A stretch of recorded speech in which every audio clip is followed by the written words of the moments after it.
Hi Nikki. So I'm just double checking if hopefully you can hear me. So if you can let me know if you can hear me, that would be great. Making sure I'm turned on and it's not too loud. Trying to see, let's have a look at. Right, try that. So hopefully that's not too bad.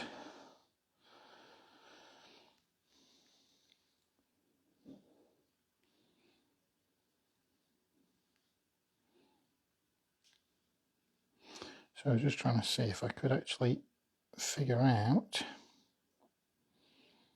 if I can make sure I can see any comments, because the last few times I just haven't been able to see what's coming through. So I might have to keep jumping behind the camera, or I might have to just spin the camera around. See if that's any better. So apologies. Oops. Spin it that way. Okay.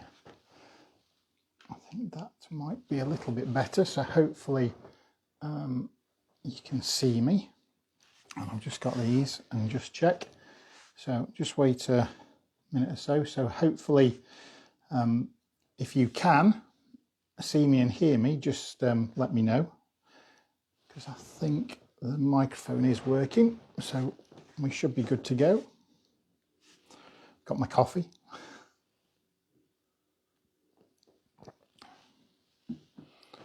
Bliss is feeling sorry for herself, just down in the crate because she's not very well. So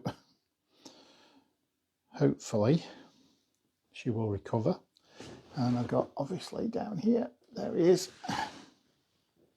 the big fella.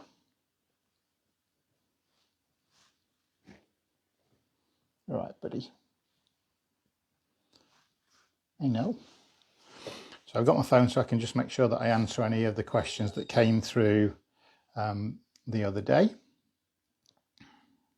So I'll just make sure we can get those up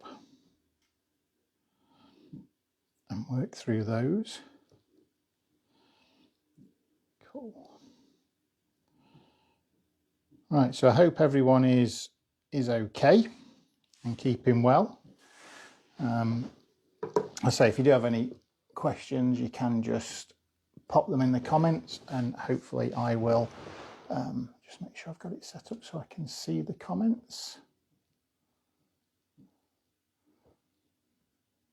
Yeah, I think that's right. Good. Okay.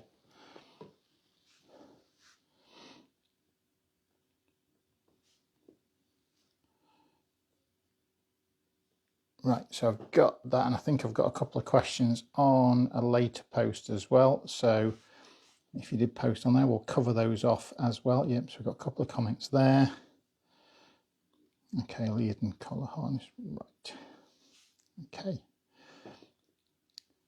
Brill. So we'll start to run through some of these questions. And just to give you an update, because obviously Bliss is currently, she's, you can see my coffee, I don't know if you can see it. So she's just, there you go, in a crate on a bit of bed rest and crate rest to make sure that she doesn't move about too much and cause herself any further mischief. So yeah, we don't know what happened. You know, she came back from a walk on the weekend, was perfectly fine. We dried her off, put her on, she was asleep, woke up with a limp. So monitored it for a couple of days, light duties, no running about, no walking. She's gradually, tentatively put it down more and more, and but it's just not been that quick. So obviously trip to the vets today, have a look at it. She's let them have a good old look, but it could be, sadly, cruciate ligament. So yeah, fingers crossed that it's just either a stretch or a tear, or, you know, nothing, well, say tear's not really good, but, you know, she's not done too much significant damage, and we'll see. So she's going in for x-rays on Thursday. So just as a side note to that, what I would say to anybody if you've got a pet is have insurance for your dog. It's well worth it. I mean, you know, I have as much as anything, because they form part of the business. I make sure I have as much cover as possible. So I think Bliss and Rebel are both covered for up to £15,000 each year. So it's a pretty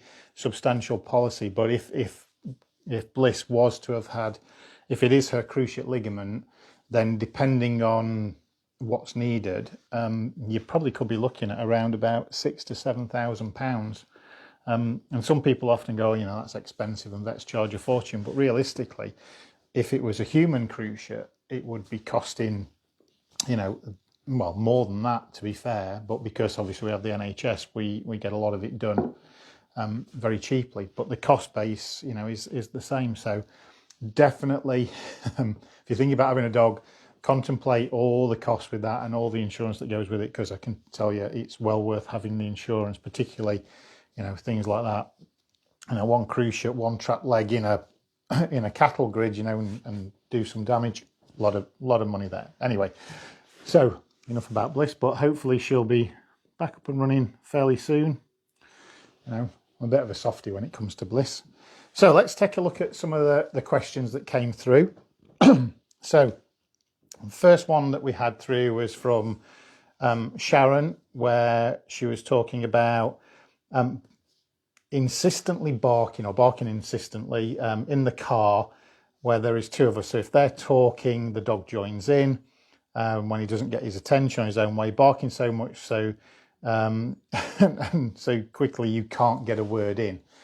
So anything to do with sort of barking and attention seeking, I think, as you'll probably find with a lot of what I'm going to talk about today, it's about breaking it down into its very small component parts, because often what we try and do is we try and solve the problem while we are fully in the problem. So we only think about the barking in the car when we go in the car, and then we try and fix it. And sadly, one of the problems with that is that, you know, you've always got a time frame, you've always got pressures on you, you've always got something happening. And so what you really need to do is to look at it and go, right, actually, instead of going for a walk, or instead of doing what we were going to do, I'm going to have a training session for the car. So you turn the car into your session for that day. So you move the car away from it being, you know, you don't take your dog for a walk, do a car session. Okay, so this is about using your time wisely. So for me, with the dog that's barking in the car, first thing to do is, you know, how do they leave the house? So you see, we're even going way back before we're in the car. So is the dog getting aroused when you get your shoes on? Is the dog getting aroused when you pick the keys up for the car? Are they getting aroused when you get to the door? Are they then, when you open the car door, so excited to be in the car? Or are they nervous of the car? So there's a little bit of either overexcitement or a little bit of fear. So what we want to do is we want to break all that down so we can actually start making the car an enjoyable place and a calm place. So you'll hear me talk about boundary games and calmness and settle. So I would be playing games like the boundary game in the car. So I'll be getting my dog to jump into the back of the car, lay down, throw some treats away, and just play some games in and around the car to make sure that they are enjoying the car itself. The next step from then is to just sit in the car on the drive and have your conversations with each other. We've got two dogs deciding that they're going to want to play with each other. Oh, hi Becky, hope you're well. So just sit in the car and recreate your conversation in the car. Now, what you do there is, obviously the car's not moving, things aren't happening, you just sat in the car. And what you do is you say 1 or 2 words and your dog stays quiet, you reward them. You have 2, 3 words, 4 words, 5 words, and then treat your dog for staying quiet. And you build this up over a number of days and weeks. You know, the sad thing is that there is not so much quick fixes, and you know, sadly sometimes you can watch certain TV programs and it will look like there is quick fixes, but they're edited, they're cut short for entertainment purposes rather than education. And that's one of the problems. It's because you see this problem dog and you think, oh, that's, and then the dog's cured and you think, great. But with knowing how those processes work, you get the headline person, any TV show, whichever one you watch, whether it's Victoria Stilwell, and dare I say his dreaded name, Caesar Milan, or Graham off Dogs Behaving Badly. They go in and they'll go away and there'll be a team of other dog trainers working as well. So the actual whole process can be months, but it's just edited together. So you've got to think about this in its intrinsic parts. Then once your dog's happy with you two sat in the front of the car and you are just happily having a conversation and you're rewarding your dog for being quiet, then what you do is you start the car engine and you go back to having 1 word, 2 word, 3 word, and so on and so on and so on. So all you're doing is you're gradually building up a picture where your dog can remain really calm and relaxed while you're having a conversation in the car. Then the next step from that is to drive the car forward and reverse it back. So now you're adding movement. Okay. So you can see what we're doing here is we're gradually building the dog's confidence, or we're rewarding calmness, as I say, because with this scenario that Sharon's given me, it could be one of overexcitement, one of fear, or just one of, I just want the attention, So we need to build through that, but reward calmness. And so calmness in the car, you get paid. Calmness in the car, you get attention. Barking stops everything, no attention, and you're not going anywhere. So the dog just can learn that it doesn't pay them in any way to be noisy in the car. What gets them paid is looking out the window of the car, not making a noise, listening to your conversation.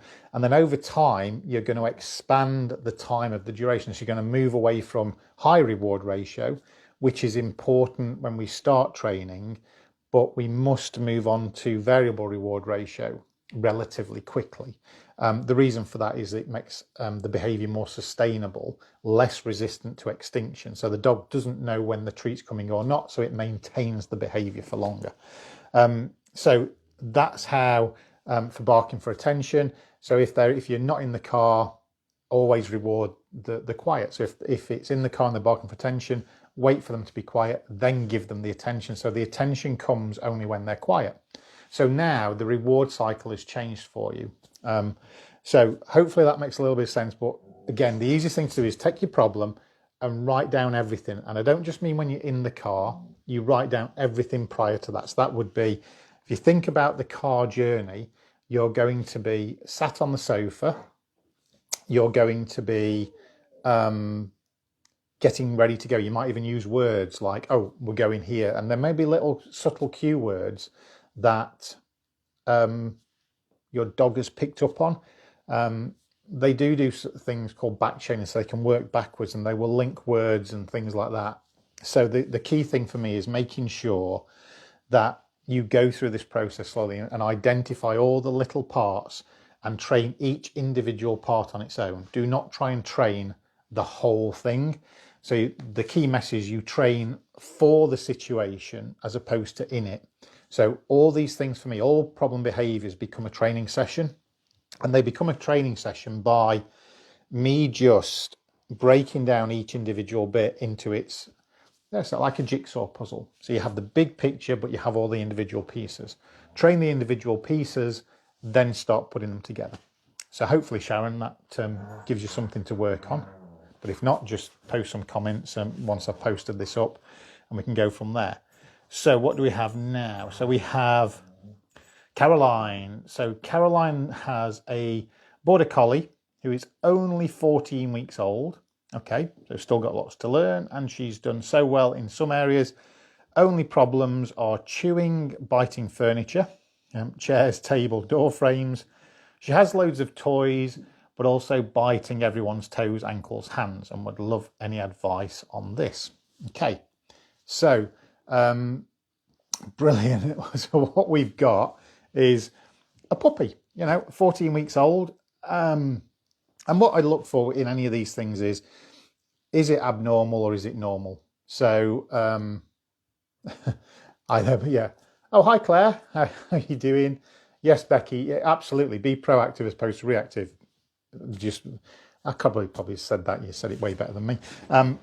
So what we need to do with this is look at it and go, yes, this is a puppy. This is a baby dog. Measure your own criteria in terms of what you expect from this dog. You know, dogs, even at fully grown, have a learning capability of a 2.5-year-old child. So would we expect, you know, our baby girl, our baby human, to be able to understand some pretty complex commands if we ask them to? You know, we do ask a lot of our puppies, and I get it that obviously with the biting and the chewing, you know, they're destroying kind of our property, and their teeth are razor sharp. So you know, once you've worked with dogs for a long time, you do get used to puppies sort of shredding your hands. But it's what they do. You know, when they're playing with their litter mates, they'll be biting ears, biting paws, biting necks. It's all part of the process. So the good thing is, Caroline, is that none of that behaviour would be deemed abnormal. So I'm not going to get overly concerned about it, but I appreciate we don't want them destroying sort of furniture. So the key thing for me is a mixture of management and training, because management and training, you know, a lot of people shy away from management, but the trouble is you are never going to be able to train 100% of the time.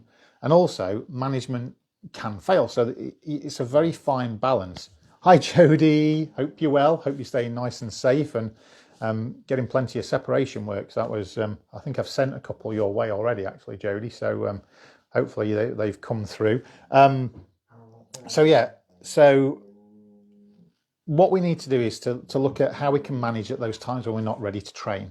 Okay, because a puppy has a short attention span. You know, they want to do things, they want to investigate, they want to find things out. Their teeth at 14 weeks of age, you know, are going to start, you know, moving, and adult teeth are going to start pushing through. So their mouth's going to be very irritated. So they're going to want to soothe that. And one of the ways they soothe that is by chewing. Chewing itself is intrinsically reinforcing. It's something that they get pleasure out of. So, and I want you to think about rewards very differently. When we talk about rewards, a lot of people get hung up on it being food, you know, or a toy. Well, we miss some of the most important rewards that are around there. And some of the most important rewards are environmental. So letting your dog go to a park bench, and I say we on the bench, but we up the side of the bench, try and be nice, but I should have said lamppost, right? So, you know, weeing up a lamppost because they've gone and they've picked up a scent is rewarding. So letting your dog do that is an environmental reward. You know, going over and seeing dogs that they want to go and play with is intrinsically reinforcing. So again, if we teach them how we want them to interact, we can use the environment as the reward.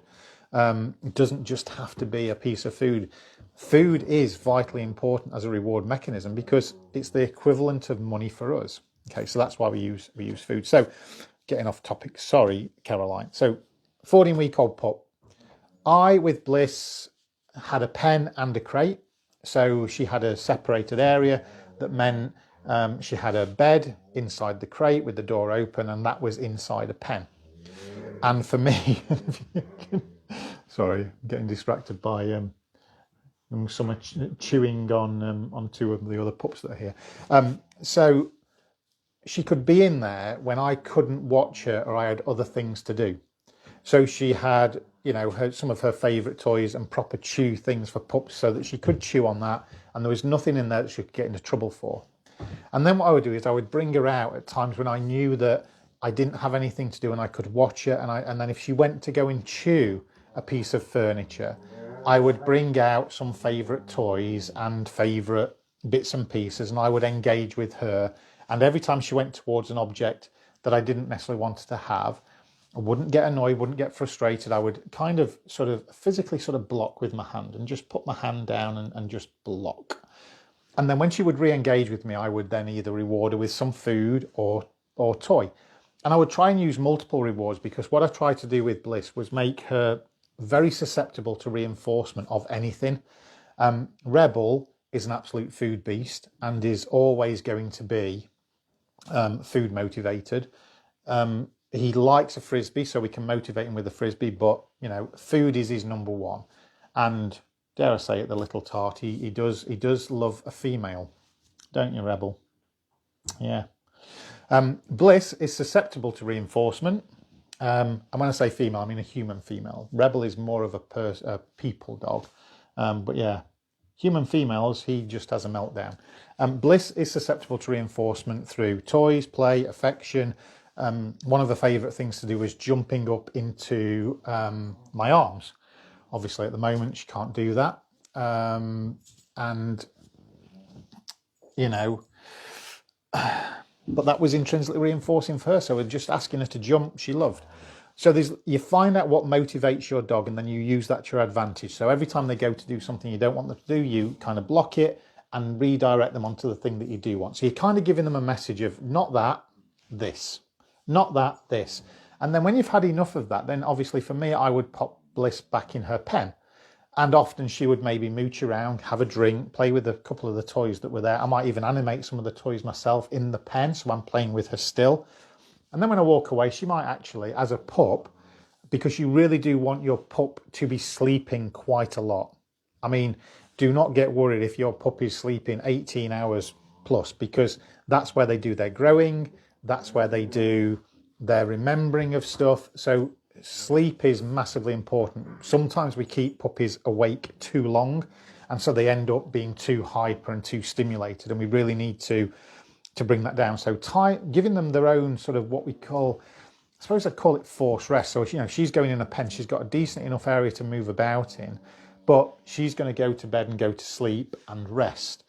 And then I can go off and do that again. And then another, maybe a couple of hours later, she'll come back out and she'll practice again. So then I can move her very easily without giving her total free access to everything until she's really learned the skill.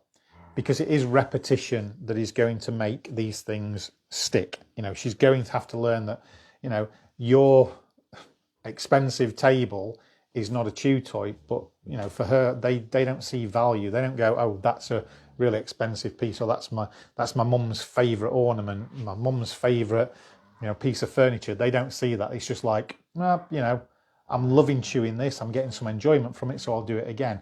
And you do not need to be part of the reward cycle for them to get enjoyment from it. So interrupt. Again, if biting of everyone's toes, ankles and hands is, again, make a note of, is there any specific times that this is happening? Is it before feeding, after feeding? Is it 6 o'clock at night? Is it 7 o'clock at night? Is it after they've been for a run around the garden?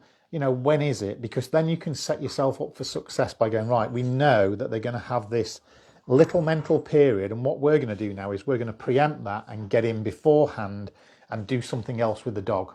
Okay, give them a different type of job to do so that they can purely focus on, right, what we're going to do is we're going to have a play session now, and we're going to calm down and we're going to do this, and then pop them away and then bring them out again and do the session again later. And before too long, they'll start to learn that it's not those items. And then one other key point, that if they walk towards the chair leg that they've chewed, but they make a decision to come away from it, then the key there is to make sure you reward your dog. So have some little pots of their ordinary dog food. And I'm a big exponent of not using treats, okay? God, I can't believe I just did that, sorry.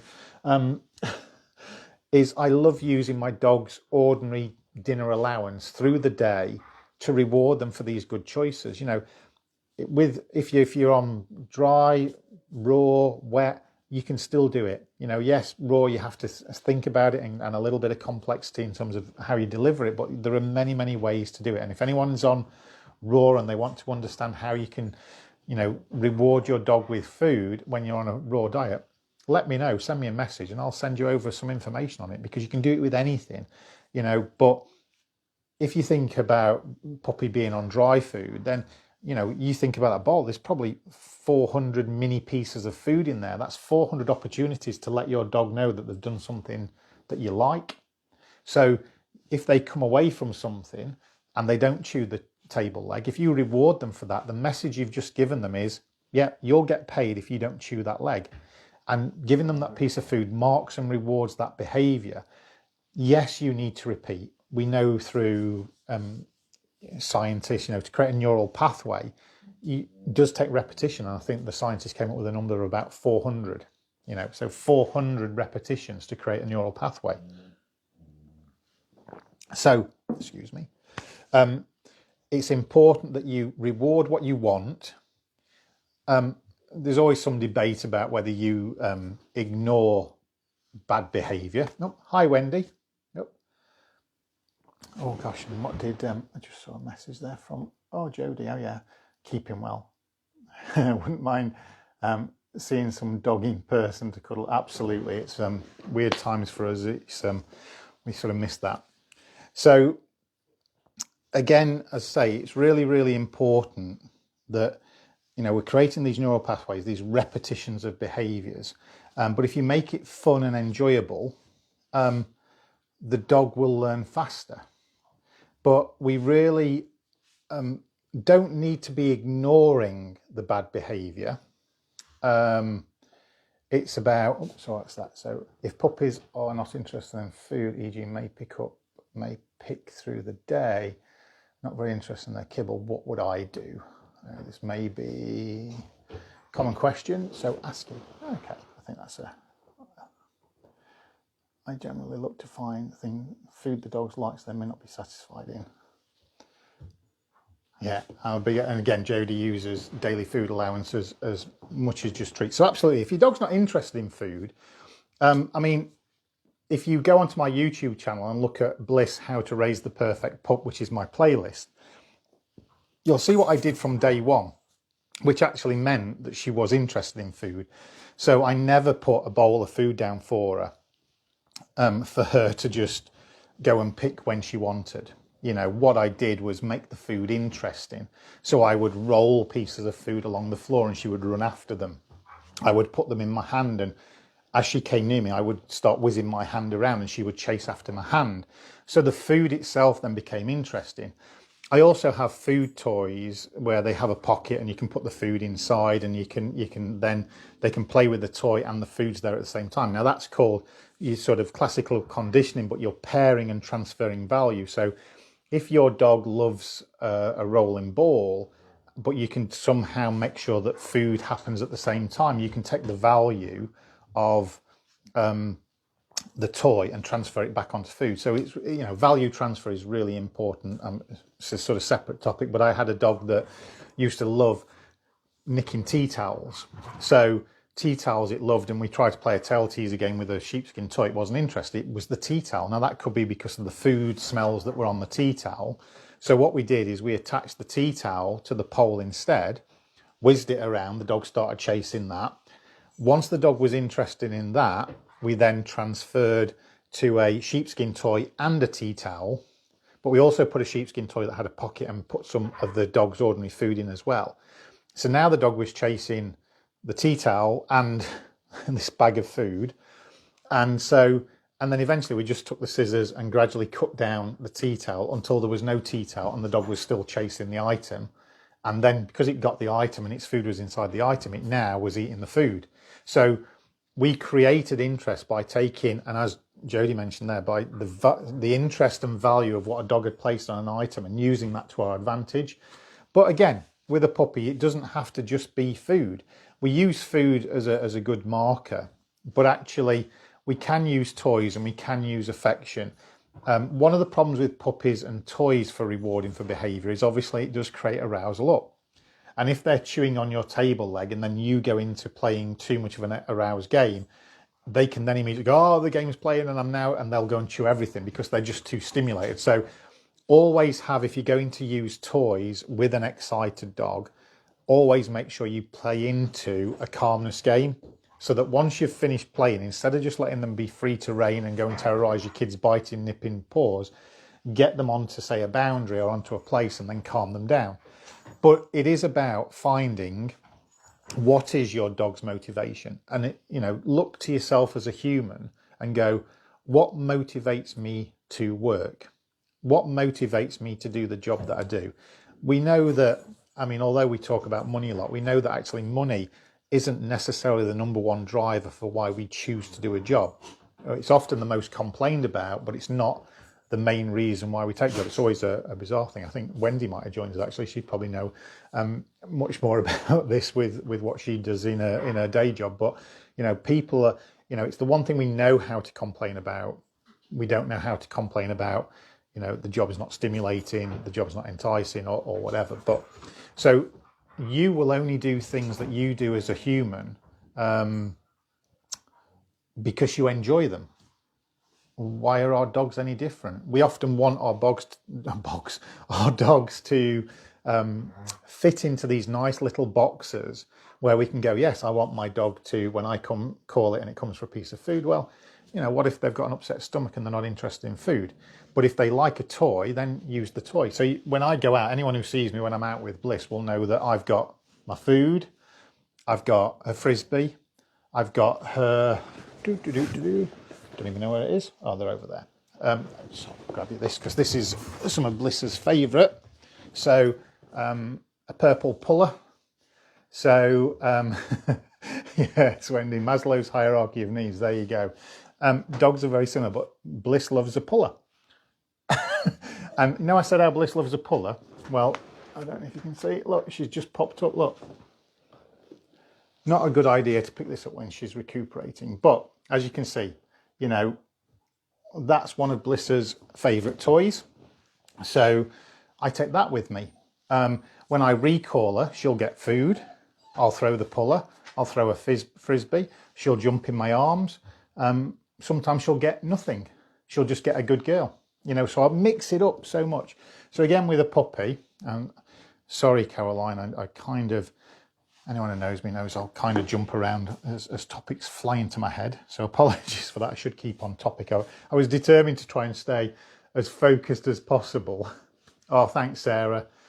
Yeah, she's, I mean, to be honest, you wouldn't even know. If I let her out of that crate, she'll go over here and there's a ball on the floor there. She'll pick it up and she will bring it to me and she'll want to go and play. So, yes.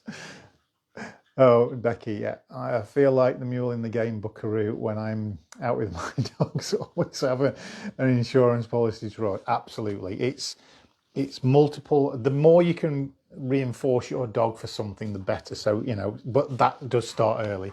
But as I say, Caroline, hopefully when if you're watching or you get to come back and watch this, I'll try and copy in a link so you can go and have a look. It's about, she may have loads of toys, but if they're just toys that are on the floor, they're not really interesting. Okay, so for me, it's about how you animate and make those toys valuable for your dog. Okay, so I made myself the center of Bliss's world, if you like. So all the good high value toys were always played with me. Yes, she has some Kong toys and things like that to be left alone with. And again, if you've got some real problems when she's biting everyone's toes, and if you know that happens, in particular, let's say it happens, sorry, is that yes, Becky, I know. We all do it, don't we? Just go totally off piece and I get sidetracked and something happens and my brain, I don't mind saying it on here, I have a bizarre sort of brain thing that just goes off on tangent. So it's a million miles an hour and I have to play catch up. So make the toys more fun, but also if the biting of the toes is around sort of 6 o'clock, then I might go, well, I'm not going to feed from a bowl. So what I'm going to do is if they're on dry food, I might go, right, boil the kettle, get the dry food, pour it over the dry food, let it soak up all that moisture, turn to a Weetabix mixture, cram it into a Kong, and then just give the dog that. It has a different texture, it has a different flavour because you've added water. It keeps them occupied and bypasses that time. Okay, then you can move on to things like these two have frozen Kongs now, but again, that takes a bit of time to work through. So I might go hard kibble at the back of a Kong and then just like 1/2 centimetre of the mushy stuff, bang it in the freezer. They get through the mushy frozen stuff quite quickly, and then it releases all the good stuff. And then over a number of days, maybe weeks, I'm progressing with slightly bigger frozen, more frozen, more frozen, more frozen, more frozen. Okay, until the whole Kong is frozen. Give it to my dogs and that'll keep them occupied for 45 minutes. It's physically tiring trying to empty a Kong, so that tires them out. Once they've done that, then they're probably going to go for a sleep. So there are ways to bypass that behaviour. But the other key thing to remember, Caroline, is don't get annoyed with your dog. Don't get frustrated. Don't get animated if you can. the more animated you get, the more animated your dog, your puppy will get. I mean, this is 14 weeks old. So one of the things that, if we like, when we go to schools and we teach schools, is to young children, is if don't run from a dog, because you'll encourage, and they have a chase grab genetically programmed predatory motor sequence where you run off, they're going to naturally want to chase after you, and they'll jump up and grab the extremities of your hands. So the key thing that we teach at schools is be a tree. So you simply tuck your arms under and then just stare at your roots and become very still. Okay. The more boring you are, the less likely it is. Now, obviously, some dogs will persevere and keep trying and trying and trying. And that is because they have previously been rewarded for that behavior. Now, remember what I said earlier, an environmental reward. So the act of biting your toes means that they enjoy that because it's play and they're having some fun and interaction with you from it. You run off and they chase after you. They get in. That's an environmental reward. So you don't even need to be giving them treats and rewards or anything like that. That is rewarding enough for it to maintain a behavior. So we just need to make sure that we interrupt, we move them onto something appropriate. And then what you do with your children is you set up it as a training session. So remember I said about the car when we were talking about the other question? I'd go, right, let's have my dog. Might pop them on a lead, have them near me, have them focus, and I might get my children, or your children, to run through the room. But I might start with them walking through the room slowly, and then they're going to walk a bit faster, And every time the dog is sat there looking at me, I'm going to be feeding. I could even be playing. But I'm going to be enticing and interacting with the dog in a way that goes, right, as the children are moving around the room, you're staying here. I might do a boundary game, a place game, a mat game, and it's sit on the mat while the kids run around you. And again, I'm going to be feeding them their dinner allowance so that the dog can learn that when the kids come in, and then I'm going to get the kids to really ramp up. But this, again, might be a week after the event of starting it. It might be one step at a time, but I'm going to get the kids eventually to be running in and out of that room and have the dog still, so that now the dog can learn, oh, you know what, if I sit still and let these kids run about like this, I'm going to get paid, or I'm going to get my toy, or I'm going to get affection, whichever you use as your reward cycle. So that's what's important in terms of how we teach them. But if you get frustrated, what you might do is the dog will not link your frustration to what they're doing. They just kind of are in that moment, and it can just drive up excitement. So the key thing is remain calm, think about that session and what led up to it, and then break it down. So get a notepad and go, right, 7 o'clock, the kids came in, they started arguing with each other. Puppy got excited, started biting, 7:15 went for the toe. So you've got a 15-minute window there of what happened. And what you do is then you go, right, how can I make that a training session? So tomorrow I've got time. So we're going to say, right, kids stay outside, dogs here. And again, depending on your children and what their attention span is, it might be a 5-minute training session, because, they will love getting involved with the dog, but again, their window of opportunity is different. So they come in the room and you reward your dog for being nice and calm, and you do that a couple of times a week, and then over time the dog's just actually no longer doing that because they're not getting paid in the way that you're enticing them by being calm. Cool. So hope that's made sense for that one.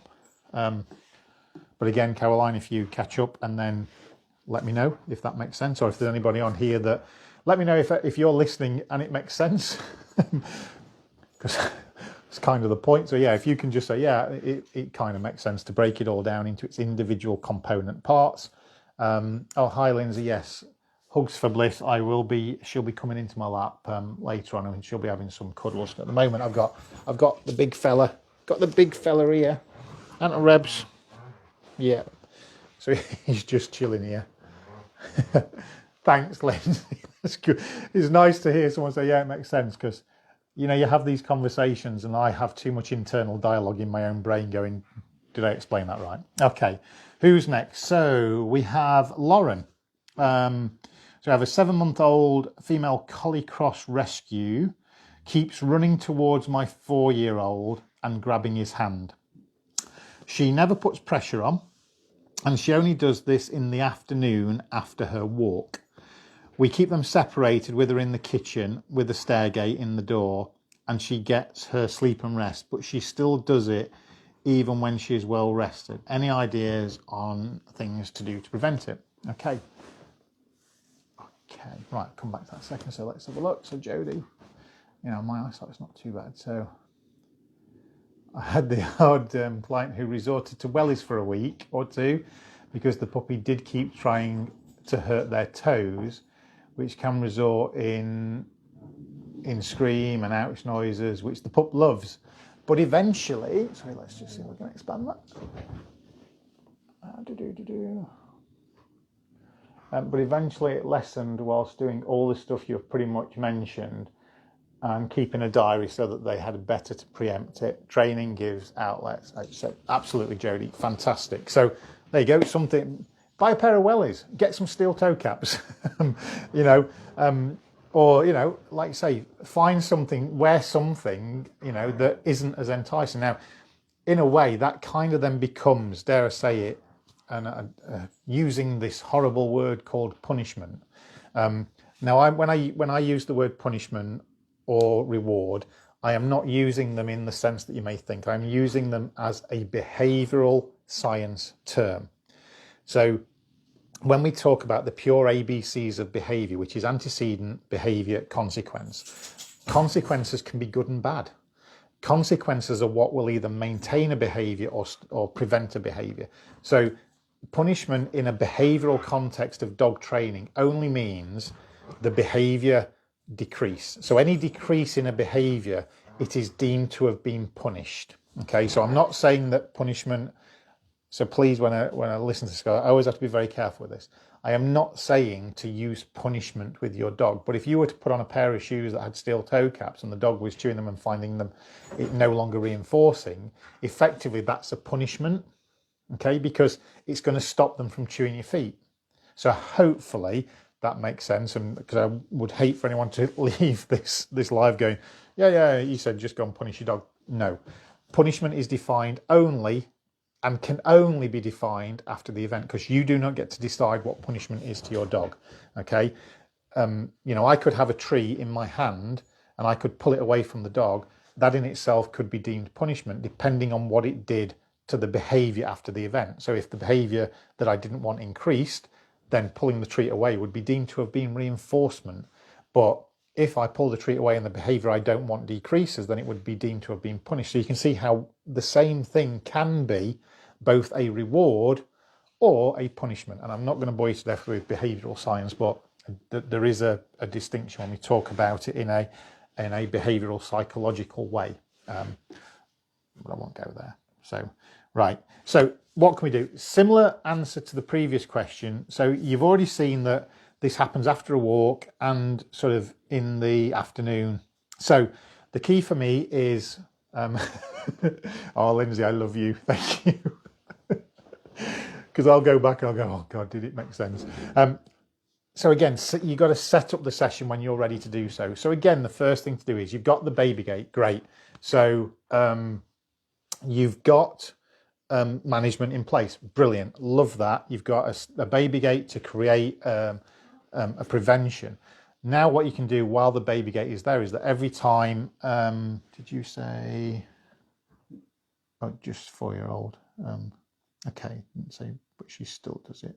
Okay, so, and then every time your 4-year-old appears, she throws your dog, or he throws, did you say whether it's a girl or a boy? I do apologise. But your child will throw a treat towards the dog. So the dog learns that, oh, child comes into the room, it's a good thing. I don't need to interact with them in that way, just a good thing. And then again, the same principle would be pop your dog on a lead, have your child come into the room and start, because then you've got control of your dog and the dog's not free to just go and chase after the hand. If the dog does decide to want to go and chase after your child, you've got the lead on to prevent that from happening. And if that happens, it means that your child was too close and you might need to go further away and then slow your child down, so that as your child comes into the room, the dog's far enough away to be able to cope with and I'm going to say perceived stress of the situation. And when I say stress, that could be stimuli. Okay, so the child coming into the room, your dog normally runs after, nips the hand, bites the hand because it's playing, gets enjoyment, so it's rewarded. Now what we're saying is, okay, what is that safe distance where your dog can actively see your child come into the room and not want to chase after them? That's what we need to find. Once we've found that, we can reward them for just being nice and calm and relaxed.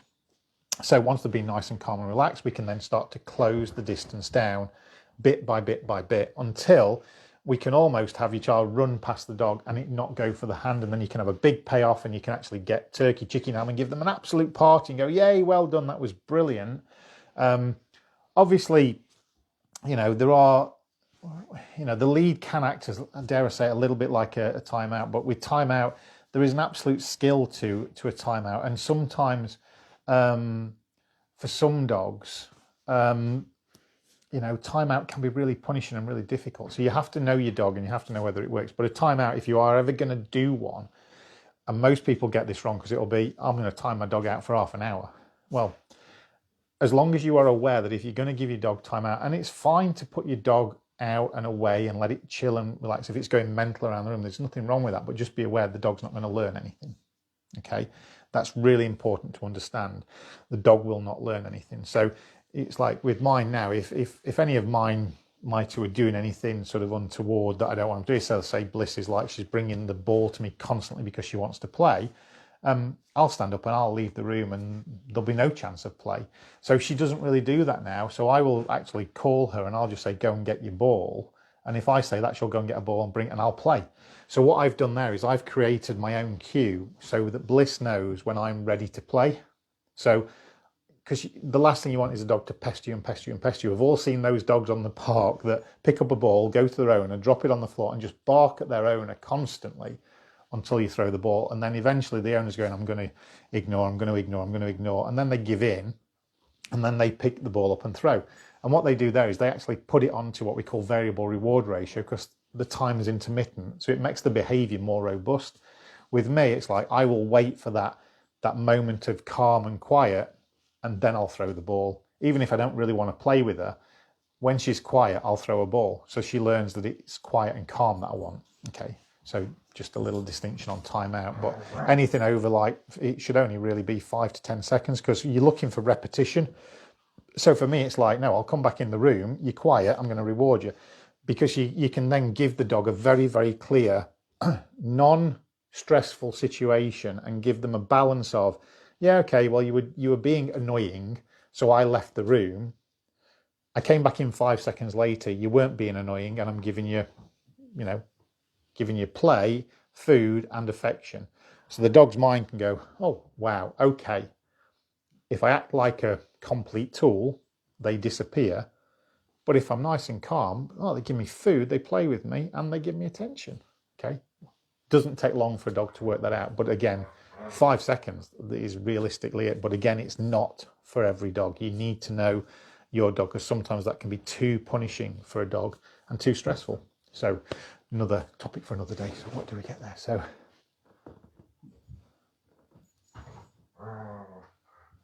I find anecdotally talking to clients, pup often gets a little too much with the home from school time.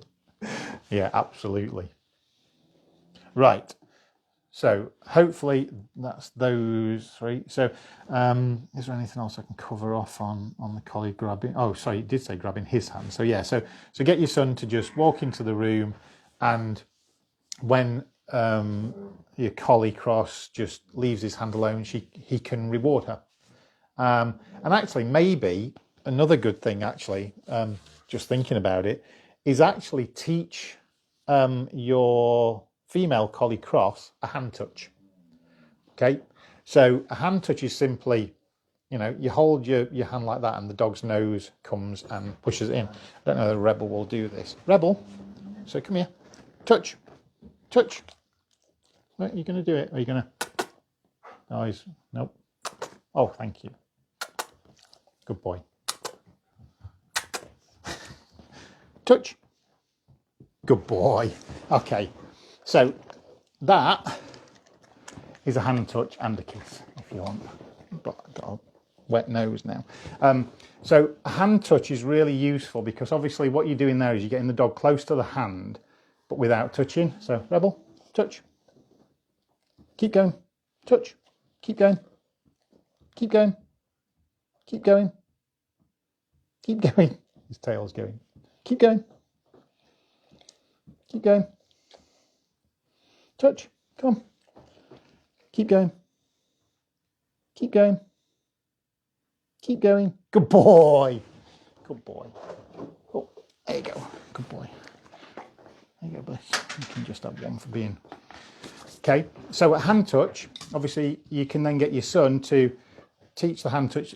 Very simply starts whenever you want to have a hand touch, you just, I mean, you can't really see. Let me just see if I can just lower this down.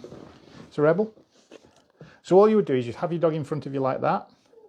He's doing stick him up. And I would just gradually just move. Let me just, if I can get this in shot. Move my hand to the side and reward. Move my hand to the side. Reward. So my hand doesn't go to the dog. Come on, Rebs, hop it up. And then what you can do with your son, you can start training your collie to just come and touch his hand as opposed to then bite his hand. So that could be a nice little trick to get him to do. Very simple, I say. And then over time, you start moving your hand away from the dog and you can actually use it as a recall. So it's a fantastic little skill that I love doing.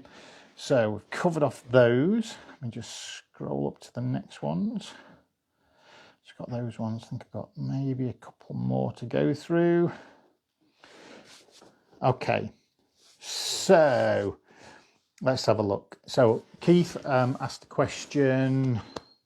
So Maverick is taking every opportunity now to avoid walks with me going first thing. Goes from hiding or just ignoring me completely. I get it that sometimes he doesn't want to, and it's just my best bud getting older. Is it just my best bud getting older and just not fancying walks every day, or does he need more encouragement?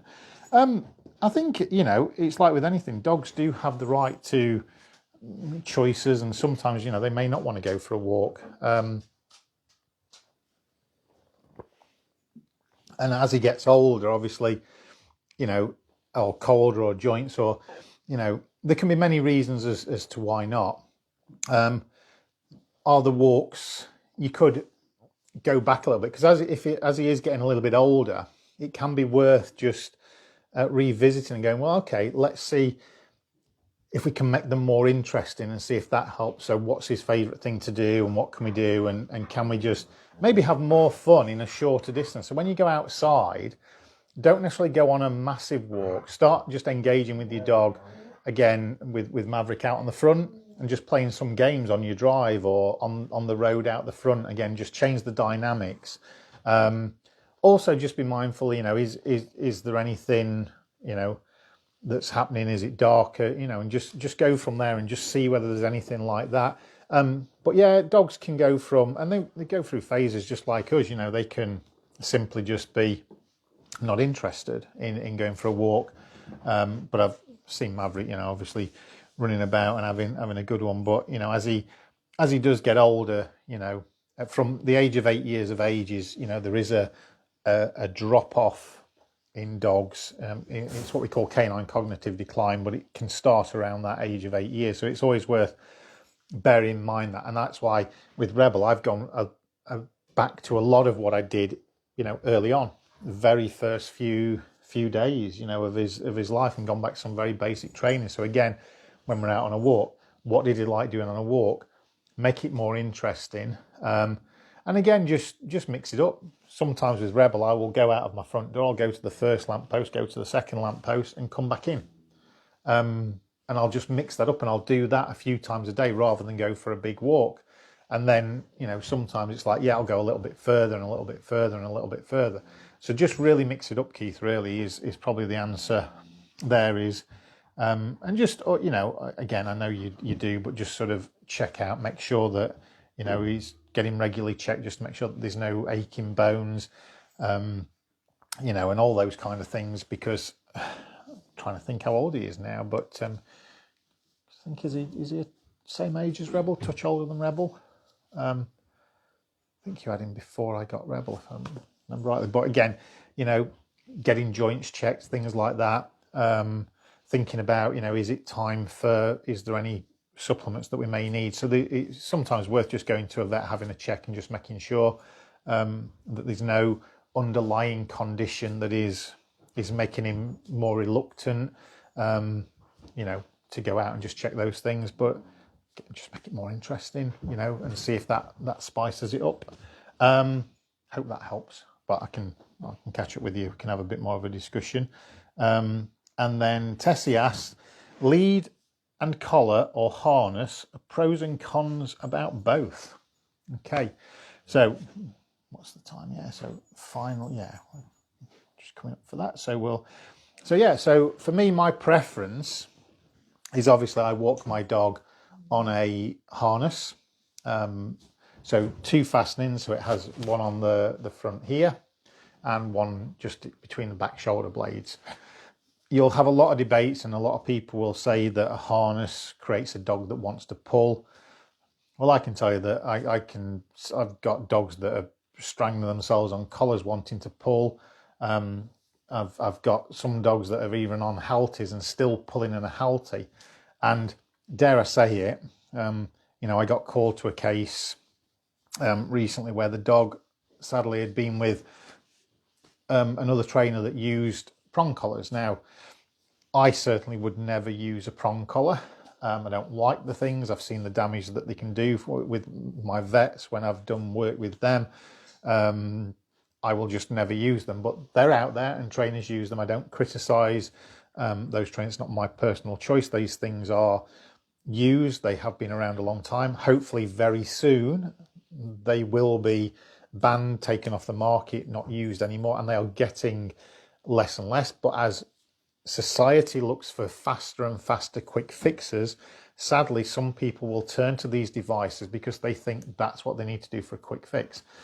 But a case recently, the dog had a prong collar on and was pulling stronger than I've even seen sled dogs pull while it had a prong collar on. Okay, and you could see the pressure that was on this thing, and then you'll get people saying, well, it's not fitted correctly, or it's not this, you know, it's just, the pulling is a psychological thing that a dog does. You can train a dog not to pull in anything. Some things take more time than others. But if you think about harnesses and the way harnesses are made, there are some harnesses that are absolutely designed to make a dog pull. So if you think about a sled dog harness, the harness fastening is down over the dog's bum, okay, right at the bottom end. And what that does is it forces the dog's bum down, and which will encourage them to pull.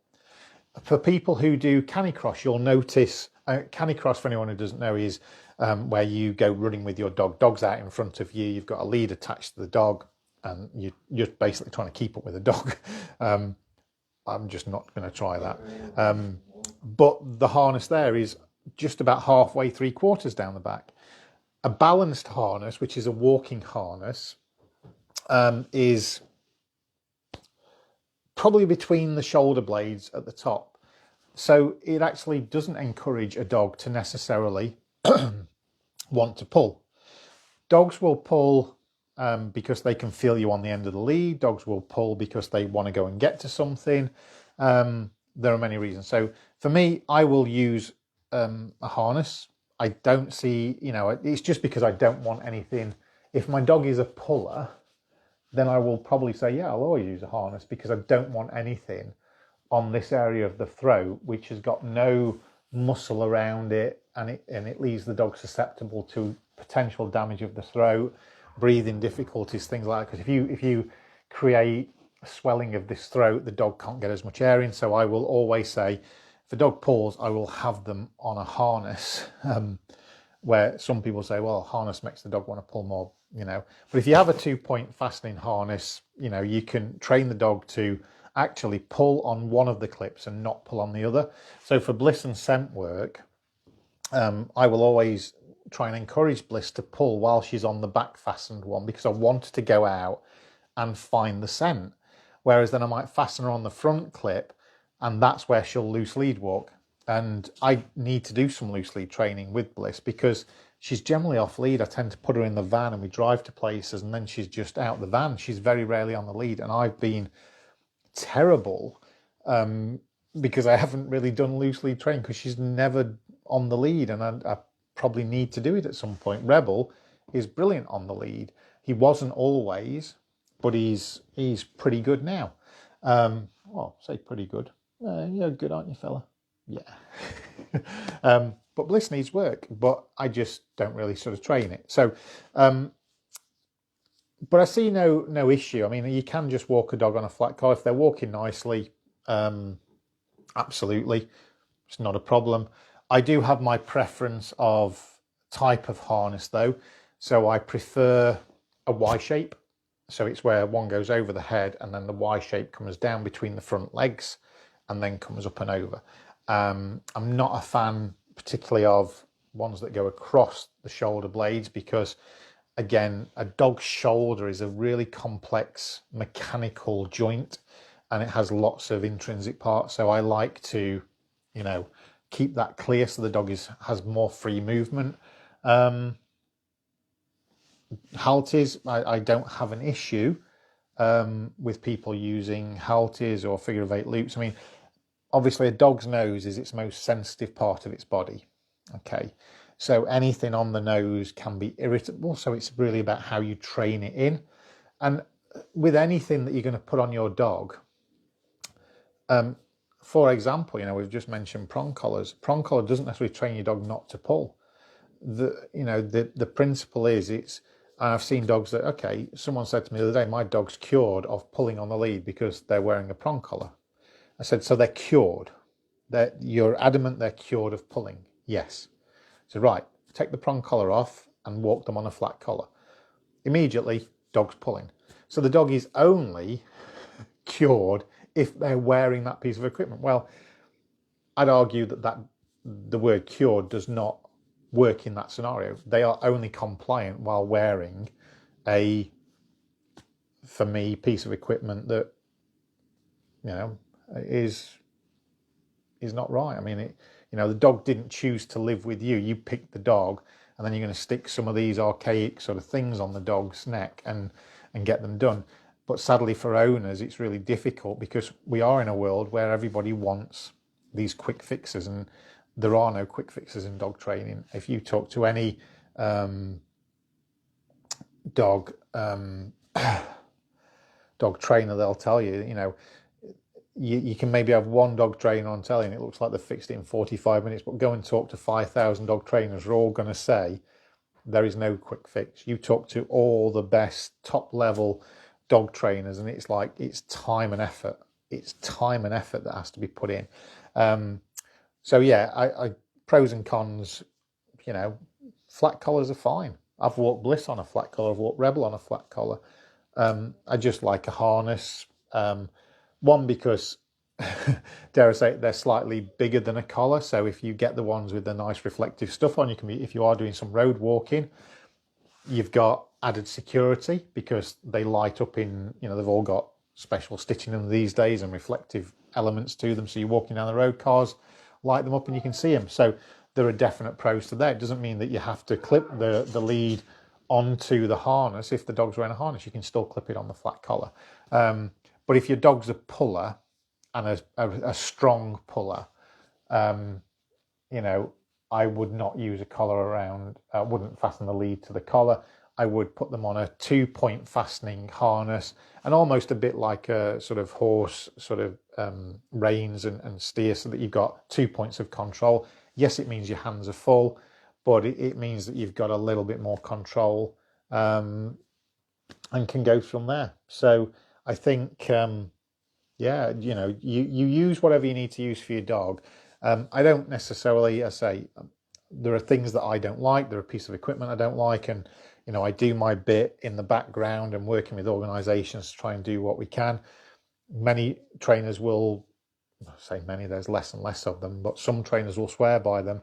I will try and talk to those trainers and educate them as best as I can, show them that and say, well, have you read this research and have you looked at this and have you looked at what this does?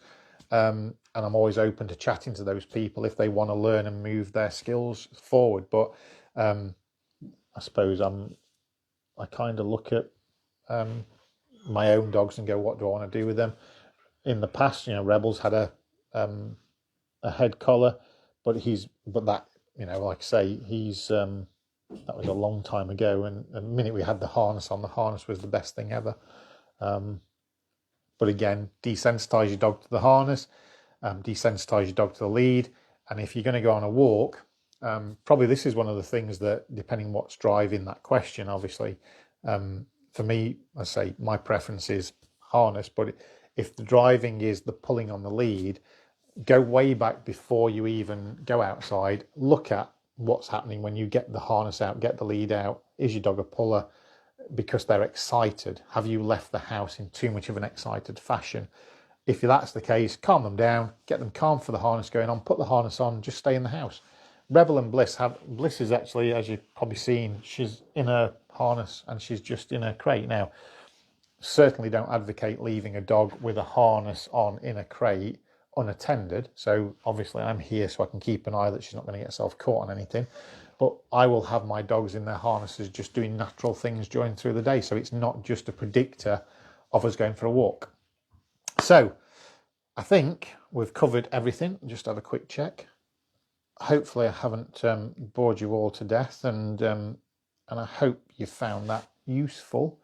During lockdown, obviously we can, we are still very, very keen to help as many people as possible, and that will mean we can only go out. I mean, the guidelines say we can attend people one-to-one out in the open, but only where it is a welfare issue. As a behaviourist, we can go into people's homes, but again, that should be unusual and should only be where there is a risk to human life because the dog is dangerous, and therefore I think it's probably not the right time to do it anyway, but also there is a risk to the dog, and again, so pretty much welfare issue. So most things at the moment are remote based.